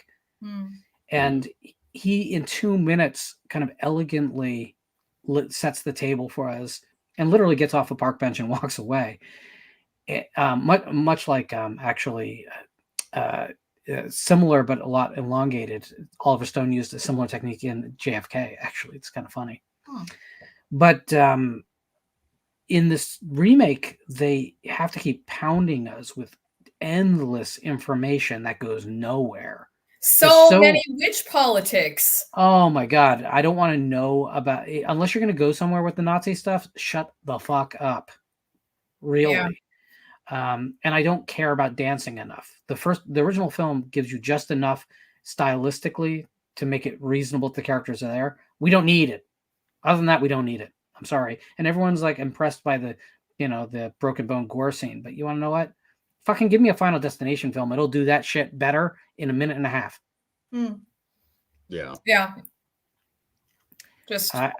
I saw it in theaters and I liked it a lot more the first time in theaters. I think I wanted to like it, but my subsequent viewing did not go well at all. I mean, I like Tilda Swinton as Madame Blanc. Yeah, she's a compelling character, and Tilda Swinton acts her well. But I just can't, like, you guys do. This doesn't need to be about witch politics, and that's what it ends up being. It's witch politics. Game of spells. Yeah. Yeah, I it's one of those movies that it's almost impossible to do a remake that will satisfy everybody. I mean, visually it's impressive. I actually liked it too when I saw it in the theater, and it did wane a little bit. I haven't revisited it since it first came to disc, but Suspiria is it's almost impossible. I think it's magic. Now, I will say, a lot of people have commented at the first 15 minutes, it never reaches those heights again. I disagree. I mean, there's ebbs and flows to a great horror movie, and I still think there's a lot of fear to be had in the rest of that film. I think the original is a masterpiece. Argento in general, this is going to be kind of a love fest for me because I think he's only made 2 bad films. Now, there are some that are I just rewatched Trauma, for example, which is a very American film. It really doesn't quite feel like Dario Argento directed it, but even that I would say is solid. It has some great moments. Ozzy Argento, you can see the star that she would become in that one. Little creepy, the relationship in that movie, but it's still even that post-opera Argento after the 80s. You know, he didn't hit that same height, but I still think he made some really interesting stuff. He never became Tobe Hooper, and I always hate to bring that name up because I love Tobe Hooper, but Tobe Hooper scraped the very bottom of the barrel towards the end of his career. Obviously, I don't want to mention Argento's Dracula this early in the conversation, but I'm going to fight you a little bit on that. I think his Dracula might be worse than I think Tobe got up to, even Jen in a way. It's a hard call. I did say it. Ooh. It's a hard call. They're both really, really bad. But I don't know what happened with Dracula. I don't know. I don't know what happened there. Nothing right. Yeah, I don't get how the guy who truly, I mean, Mario Bava's Girl Who Knew Too Much is kind of considered the first giallo by many people, but Argento perfected the giallo with the Animal trilogy. I mean, Bird with the Crystal Plumage is great, but by the time we hit Deep Red, I mean, that is the name I most associate with giallos, and I know you and I are both big Sergio Martino fans as well, but man, Argento is probably the first person you think of when you hear the term giallo. Oh, yeah. And, yeah. I think he set the template for giallo, for good or bad, right? Most people think that giallo means a killer with black gloved hands with a straight razor, right? Pretty much that's what people... And that's not really what giallo is, but it's what Argento set the tone as. I think... Speaking of giallo... Do you want to talk about that movie too? The other bad one. The Color of Fear. Turns out it's yellow. Oh boy. And so is our villain. Yeah, because he has a liver disorder. I recently revisited. Oh, go ahead, Stone. Oh yeah, I recently revisited Bird with the Crystal Plumage, and I was glad I revisited because I completely forgot the ending and what the solution to all that was. Because I saw it again the first time, I was like, "Oh, that's right, a murder takes place." Oh no! And at the end, you realize, nope, it's completely flipped on you. But I saw Cat and Nine Tails for the very first time. And it was like walking through a modern art museum. Like every location, everything just caught my eye, and like every single corner was unbelievable. But it was just a pleasure seeing, Carl Malden as this old newspaper man who likes to solve puzzles, and he's blind. I mean, that performance was just magnificent. I mean, as always with Carl Malden, he always gives magnificent performances. But the movie that brought me to Argento in the first place, the very first one, because I'm a massive Jennifer Connelly fan, is, of course, Phenomenon, which was originally released in the United States as Creepers. I don't think I saw the Creepers version, though. I think I saw the original Phenomenon when it was uncut for the first time, and I loved it. I mean, of course, I was a Jennifer Connelly fan, so I had to see all of her movies after Labyrinth and Once Upon a Time in America. So, yeah, I ended up seeing Dario Argento's Phenomena, and it was awesome. But and I think that's all I've seen of Argento. Unfortunately, I've seen one or two others that I can't think of right at the top of my head. See Deep Red, Stone, because I think you will love Deep Red. And I've seen Tanaber too. He made 9 films between 1970 and 1985. I've seen 6 of them. Okay. So yeah. So Dan, I hate to have a sidebar conversation with you, but I think you're the only one old enough and into the genre at this age. Did you own the Video Treasures copy of Creepers? That was the only way to get it. Yeah. On VHS. I don't cut have to hell, faded, pan and scan to ridiculous levels. Oh, it looked like shit. So did Deep Red. Deep Red had a lot of the Hatchet murders. That Thorn EMI VHS copy, though, if you had the right VCR, was fine because it was capable of the anamorphic opening. Mm-hmm. But most people had cheaper VCRs that couldn't play it. We had the wrong VCR until like the second generation, but I had the tape. And then I bought a new VCR and I watched it. I'm like, wait, what's happening? It's changing ratio aspects on me. It was like the world changed that day. People don't realize there were anamorphic VHS tapes. It's interesting, but it existed. Yeah, I mean, Argento is that one director, though, that I will say always worth the upgrade. I don't regret owning anything Argento on 4K.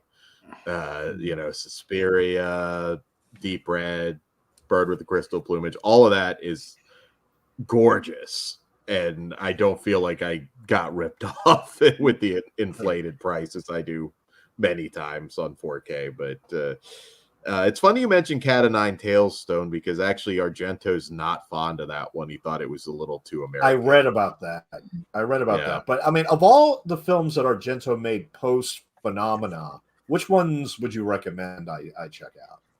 It's funny you say that because I wanted to talk about Stendhal syndrome because I'm a big defender and most people are not. I love that one.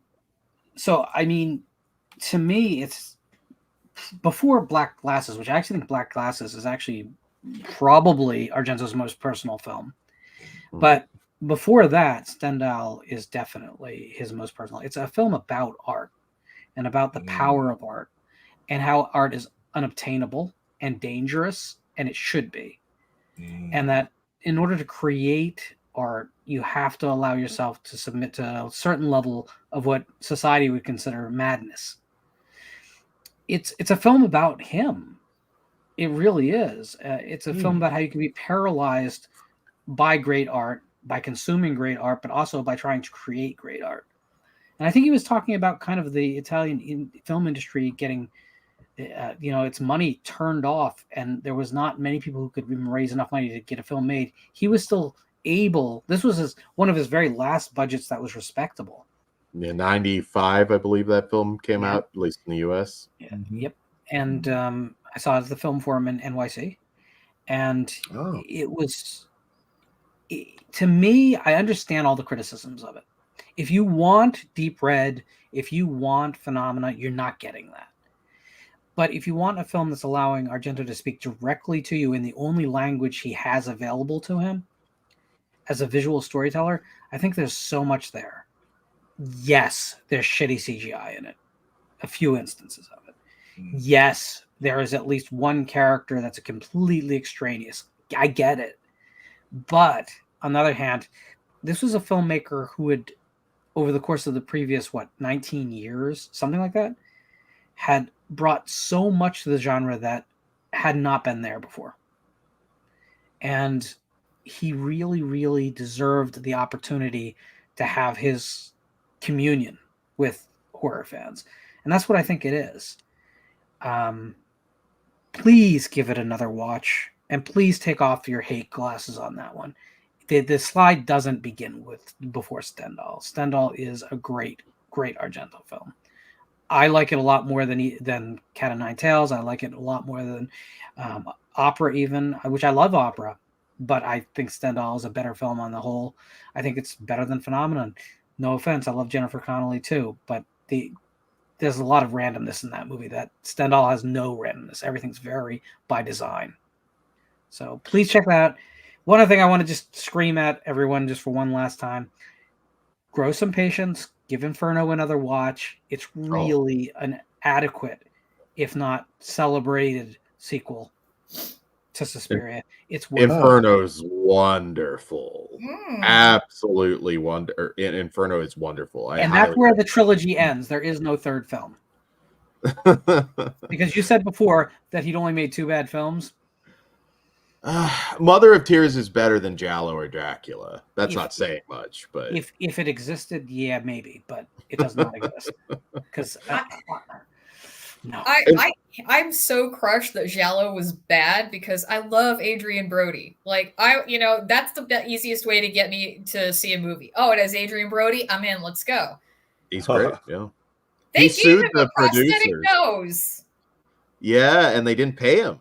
So he sued the production. Yeah, I would sue too. But holy crap, that movie was awful. You'd think it can't be as. Sorry. Are we all freezing again? I'm not back. You're back. There you go. You're back, Stone. Sorry, Stone. I think I interrupted you. Oh, it's okay. I was just going to say real quick, it can't be as bad as Adrian Brody playing Arthur Miller in Blonde, which won all the Razzie Awards that year. Didn't see that one. Yeah, that might be Adrian Brody's worst. We just needed a better, especially after so long, we needed a better follow-up or finishing out of the trilogy than Mother of Tears. It's a bad film. And it is. The first film is always going to be the king. Okay. But the second film, if you have some patience and you want to dig a little bit deeper, it's pretty great. It's probably his most abstract film. And Cliff brings up the underwater sequence. I mean, wow. Yeah. Well, when you have Mario Bava freaking being a director of photography for that sequence, that will happen. Yeah, arguably the king of Italian horror. I don't know. Is that arguable? A lot of people Lucio would argue Fulci, it. I mean, no, I think I love Fulci, man. I'm a Fulci guy through and through. I'm a Martino guy through and through. But when you bring up Bava and you start looking at that catalog, it's hard to make an argument. There's no crap on Bava's resume. Not a piece. Now, granted, he didn't continue directing films into the slide of the Italian film industry and the trend towards TV over film, but Bava's hard to touch. But I'm glad you brought up Stendhal syndrome. I think that's great. I think it might have hurt it a little bit that Troma distributed it here in the States at one point. I think that a lot of people just thought like, oh, wow, Troma. Dario is slid. But I do still consider that top-notch Argento. It's better than Trauma, which is funny because that's one of the ones that I revisited, and I enjoy Trauma quite a bit. But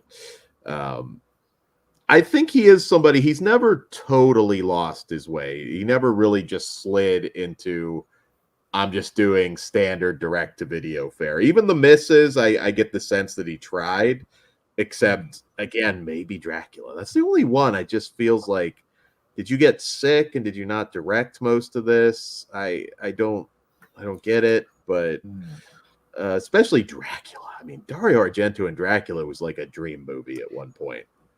Well, Dario Argento and Phantom of the Opera should be a dream movie too, but there's serious problems there too. He kind of ignores the text on that one. Yeah, a little bit. One more Argento question. How do you feel about his European cuts of Dawn of the Dead, especially in comparison to Romero's cuts? I know Lauren's answer, but I love Dawn of the Dead. I want Lauren's answer. It's the best cut of Dawn of the Dead because it's the shortest. Ooh! Also, the music's better. We do have a Dracula. I'll take Goblin all day long if you get that gives me something to keep me awake at least. It's the fastest moving. It has the most action. It has all the bloodshed. It has a lot less dead spots. No, it has less dead spots. No, it doesn't have a lot less dead spots, but it has less. I'm sorry. I know it's a sacred cow, and everyone hates me for not liking Dawn of the Dead and Aliens, but man, get a grip, people. Watch these films with fresh eyes. You don't want George Romero roller skating around as Santa Claus with the zombies? It's just... It's not any one thing about Dawn of the Dead, and I don't hate Dawn of the Dead. I'm just bored stiff by it. Right. And there's for the genre, for the subgenre of zombies. I mean, we covered it last episode. There's a lot of great films. I don't think Dawn of the Dead is even in that.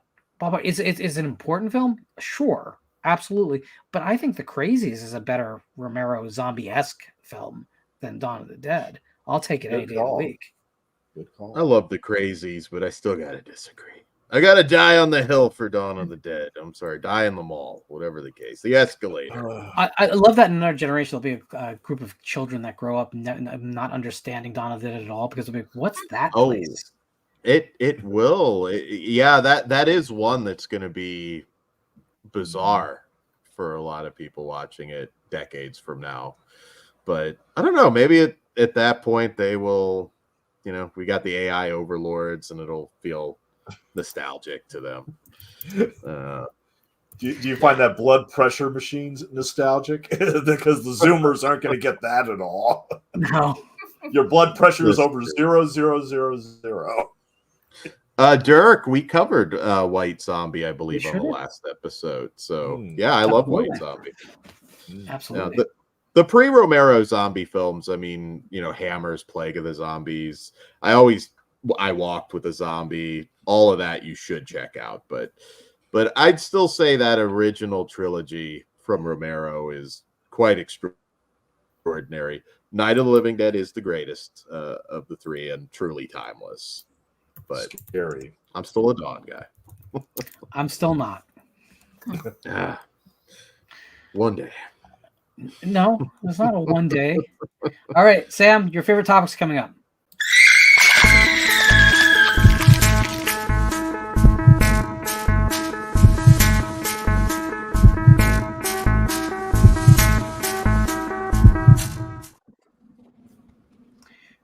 This was your choice of my topic. favorite topic. What? Well, we can do that too, but that'd be a separate topic. So you Region-free after dark. Sorry, I keep talking over you. You introduced the idea of heart rips as a topic, so why don't you lead us off? Okay. Well, this is actually this is something that kind of like scarred me when I was a child. So, let me see. So there was an episode of The X-Files where their villain of the week was somebody who was going around ripping people's hearts out. Right. It was in season 6, and it was called Milagro. And the villain was this guy I believe he was like a fledgling author. He was writing these events, ahead of time as sort of a precognition, but oops, surprise, it's just him, I guess. It's been a while since I've seen it. So one scene that scared the ever-loving shit out of me is where he's attacking Scully, and he's like reaching into her chest, and you can see like blood starting to come out. And this was really intense for, cable, just like network television. And I don't know what age I was. I was at least 10 though. But it was just, it's not a complete heart rip, but it's something that it was very frightening to me at that age.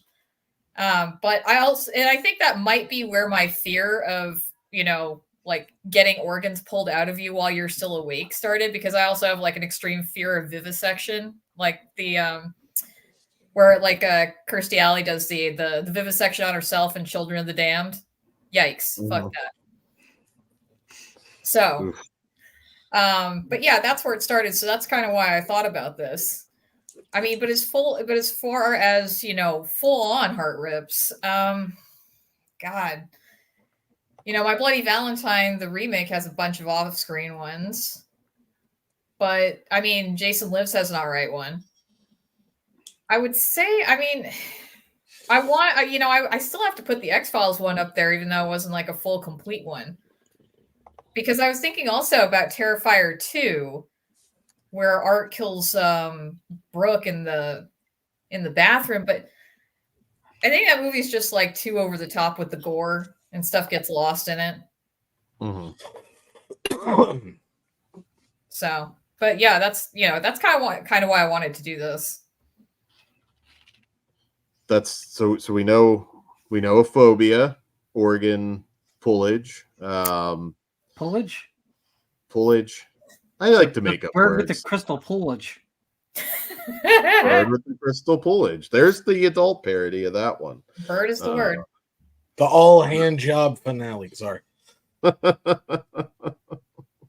know how you kill somebody that way, but so, like, what makes a good heart rip for you guys? Because does it have to be really bloody? Can it be quick? Because, oh, you know what? I just thought of another one. Remember that episode of The Simpsons where Bart gets his first, like, well, it's not really a girlfriend, but he has a crush on his babysitter, Laura, and she has like, and she he finds out she has a boyfriend. And he has that fantasy that she reaches into his chest and like pulls out his heart and like kicks it across the room. Not bad. I remember that. I think Itchy and Scratchy might have had a heart rip at some point as well. I'm sure they had a bunch of heart rips. Yeah. Yeah. They probably did. I went way back though, as far as heart rips goes, because I am doing H.G. Lewis show coming up, and I was like, oh well, there it is. There's my pick, Blood Feast from 1963. Mal Arnold as the iconic Fuad Ramses, and that there's something about that too, because again, no CG, just going butcher shop guts. Just give me Blood Diner. Blood Diner is covered because it's technically we're covering some Blood Feast adjacent movies, and that started out. But I love Blood Feast. I really do. I love H.G. Lewis gore. People can shit on that all they want. Oh, the blood's not realistic and all this, but I still get a special, just I don't know. There's something special about just that look and that just really bright red. And I'm not saying Blood Feast is my favorite H.G. Lewis movie. It's not, but there's something about the heart rip in that one. And nobody makes movies like H.G. Lewis. I think by law, actually. It's not a good film, but it's a fun film, and anything with Jared Graham in it is automatically film royalty, in my opinion. So Bud the Chud 2, ends with Katie, which is the character that Bud the Chud has fallen in love with, rejecting him. And he's so heartbroken, he reaches into his own chest, pulls his own heart out, and offers it to her. It's a heartwarming gesture. And it's that sort of film, and either you're down for it or you're not. Bud the Chud is a weird film because it started out as something else, and they made it into a sequel to Chud and added some references. It's all over the place. It can't figure out if it wants to be serious or a comedy or what it is. It's also ungodly cheap, but it has Jared Graham, who, yes, he's not Beef from Phantom of the Paradise, which is his magnum opus performance, but this is a damn good one too. If you've watched Terror Vision too many times and you just need some different Jared Graham, check out Bud the Chud, check out The Heart Rip. That meaningfully romantic self-sacrifice of a zombified Jared Graham. I love him dancing to the aerobics video in that as well. Oh, that's awesome. We need to do a Jared Graham marathon show where we just discuss all his films. I'd be down for that. He's on the wall back there. I think you can actually see him next to Lisa Marie and Giovanni Lombardo Radice there. Any other heart rips? Dumb and Dumber has the greatest heart rip of all time. Oh. That's a good one. It actually is a good heart rip. It is. He puts it in the doggy bag and hands it to him. And Fred Williamson From Dusk Till Dawn pulls the heart out, and they got to stab it with the pencil. Yeah, still beating. I thought the most obvious one was Indiana Jones and the Temple of Doom, which inspired a whole Motion Picture Association of America rating. That is true. That scared the shit out of a lot of kids back in the day. Indiana Jones horror film. Exactly. Yeah, I mean, it came down to that and microwaving a gremlin. And we had to have PG-13. For the PG-13. How quaint does that feel now? that I know. We don't think a 13-year-old can watch this without a warning. That's crazy. I think, because Dreamscape is the first official PG-13, if I'm not mistaken, isn't it? That was the first one that was assigned a PG-13, but the first one released with a PG-13 was Red Dawn. Okay. Yeah, but Dreamscape was the first one to be awarded one. We were fighting so hard during this, and obviously I was, 12 12 or something, so I wasn't in the fight, but I was aware of the fight though because I read all the monster magazines and Fangoria at that point. We were all pushing for an M rating, a mature rating that meant movie was not for kids, but was not pornography, and that's what we wanted. When we got the PG-13, we were all kind of pissed. We're like, that's meaningless. Give us what we need. But there was a brief moment of hope when we thought maybe PG-13 would become de facto R, and R would become what we wanted from M, and obviously that didn't happen. So we just had to wait till like the MPAA lost all of its teeth, and now it doesn't matter. Ratings don't matter at all anymore. They don't matter at all. When I was coming up, dude, I never got like they'd sell me tickets for whatever. It just was not a fucking problem here, dude. Usually for me too. For me, that was very, very often the case. There was a film called The Texas Chainsaw Massacre 2 that I had to stand out in the rain and guilt the manager of the theater into selling me the next show's ticket for, because that was over the line because it was unrated. I will just go do crack on the corner if you don't sell me this ticket. So I don't know if we're gonna let this 13-year-old in. I was like, you will. I'll make you feel badly. I missed those. I will get pneumonia out here to see this movie. I will go talk to that lady in the hot pants. I swear to God. I swear to God.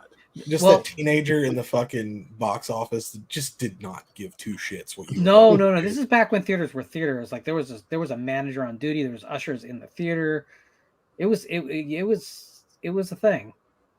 I think the only reason also is because I was the only one in the theater for the 9:00 show. Like, so they're like, whatever, we're not getting caught. Yeah. But no one knew. Like, the whole thing is like, when something came out unrated, it wasn't gonna get many theaters. But if it did, like the theater manager's like, we don't even know who we can sell tickets to. We don't know what this means. So I went for the 7:00 show. They told me no, and it was raining. It was pouring. So I just stood out in the rain and stared them down over the course of a showtime. And they sold me the goddamn ticket the second time. There you go. Persistence pays off. I'm glad miss it. That's why for many, many years I liked that movie more than I like it now. I like loved it because I had fought for it. So I think the only time that I can think of was Showgirls for obvious reasons because NC-17 and we were different kids, Dan. We were just different people when we were younger. I had to sneak in. I think it was Page Master was my memory. That's what I bought the ticket to. And then I'm not kidding. Like I'm walking and I'm young. I'm obviously not old enough to see that movie. And I think I like put my shirt, like I was like acting like I had a cough and I'm like literally walking in the theater like this.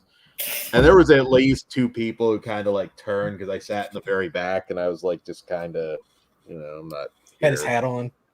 Yeah.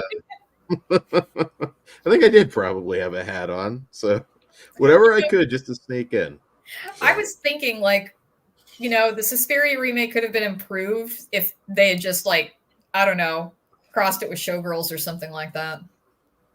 I feel like somebody's got to have a fan edit of that. That would be Dance is dance. Awesome. Here's the thing: that amount of nudity could save almost any picture. Like you wrap that in any story, it's gonna do all right.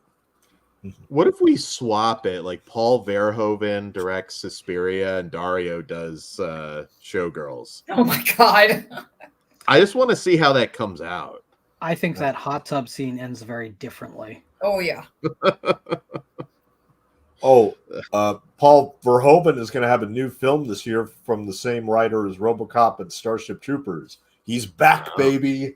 He's back. Wow. This dude, he has to be in his 90s. He's getting up. It's like 87 now. Yeah. Yeah. Still old enough to be president. Yep. We need a Verhoeven Argento ticket. There we go. I just I don't know. Call me crazy. I just don't think we should elect anyone that's been alive for a third of the length of the country. Yeah. I'm old fashioned this way. If your papaw fought in the Civil War, you're not eligible anymore to run for office. Is that ageist? Yeah. It is. But you know what? We're just gonna there you go. Fuck you too. Oh, Jesus Christ. Where? That's why Shout out to a new listener, Mark. Are we listing What's people up? younger than the presidential candidates now? Is that what we're doing? Jesus Yeah, Christ. no. Methuselah. Listen, Hannah Mohawk Swift 2024. That's all I'm saying. Google her. She's really running. I can't get into any trouble for talking politics when I mention her. She wants to turn. She wants a quarter of all cars to be Ford Focuses. That's part of her platform. All right, I'm listening. It's so specific. I got to hear the rest. You got to check out her platform. She wants to send them all back to the Ford factory to be retrofitted to live up to 1 million miles. Okay, no lie.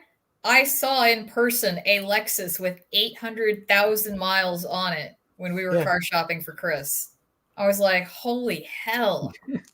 Does Chris just sit in the back of the car? Y'all just take the front seat out and does he have a choice? No, you don't understand. We got in and out of so many cars because that's the preliminary round, is just seeing if he can fit in the car. If we can get Chris in the car. Right. There's a lot of just like in and out. Now, y'all are in Texas. That seems like a truck thing. You know, Chris seems like a truck guy. I mean, trucks are nice. He's had a truck.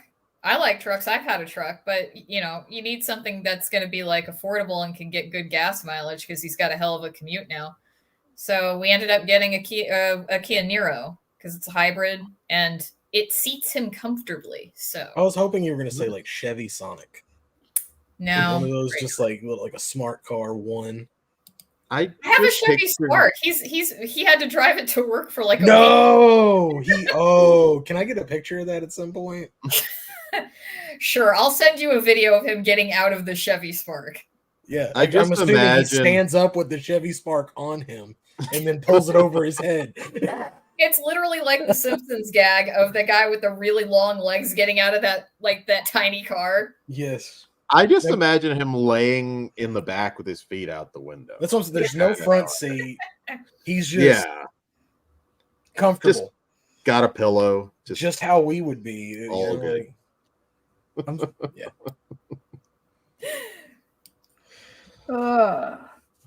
So this is the end of episode 10, guys.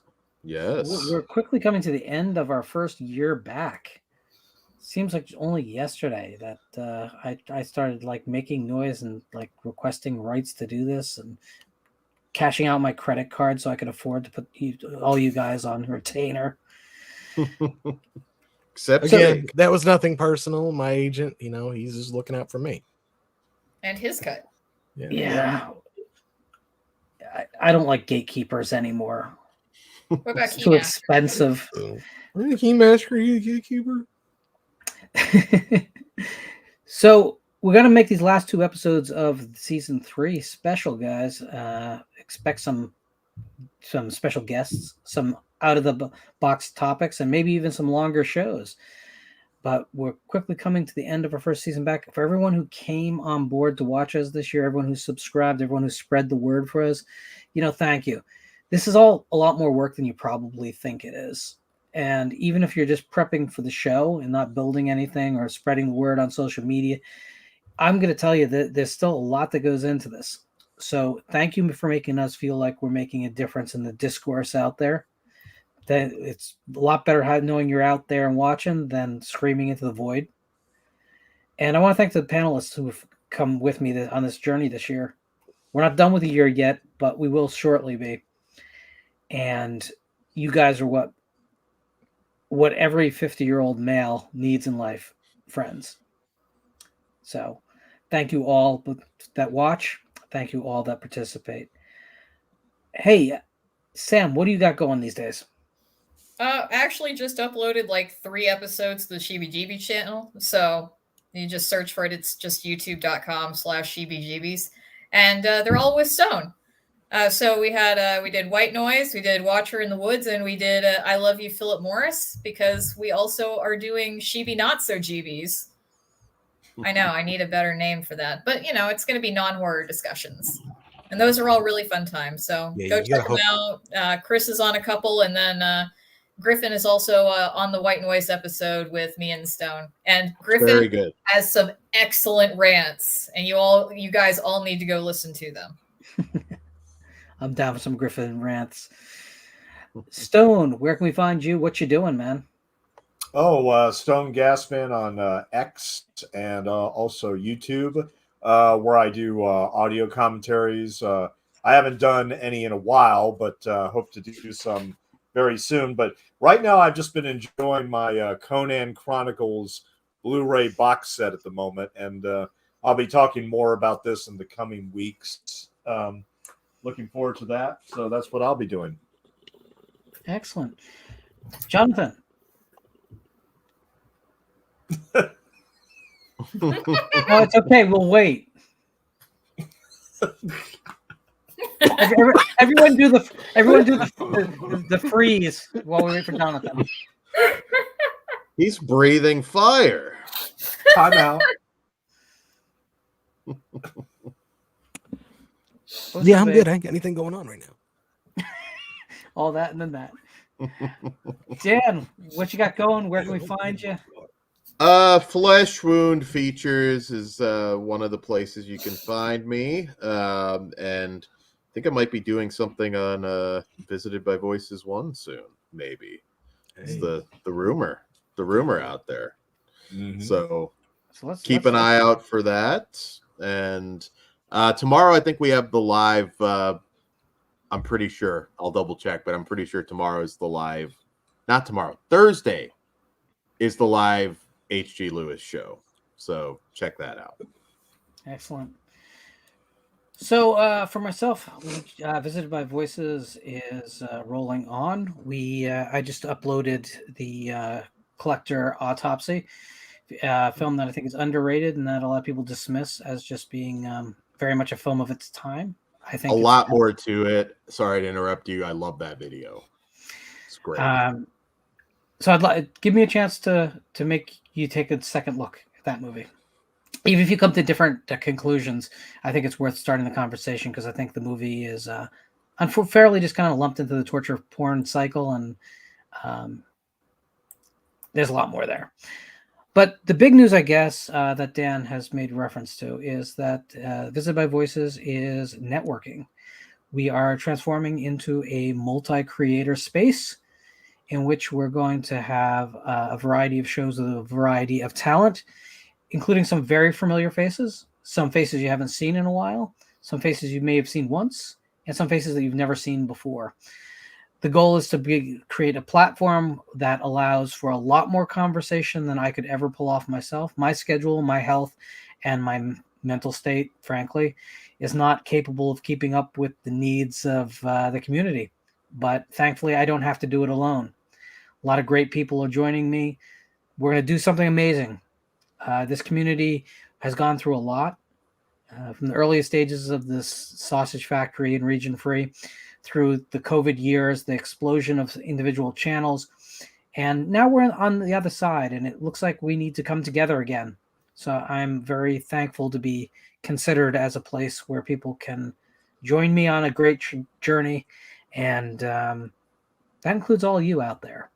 There's a spot for all of you. There's a place for all your voices, wherever you're comfortable. Maybe it's just leaving a comment under the videos. Please do that. Maybe it's a comment in the chat on the side. Or maybe it's getting on the air with a bunch of friends to talk on a panel. Or maybe your own show. I'm up for anyone's pitches. I'm up to anything that makes sense for the community. You guys have changed my life, and I'm thankful. Let's make the next chapter just as exciting. What do you guys have as a final goodbye? Well, nothing now. Nothing. Killed the mood. Hashtag DeFocock. Hashtag DeFocock, yeah. If you take anything away from this, DeFocock. DeFocock. Be good. No DeFocock.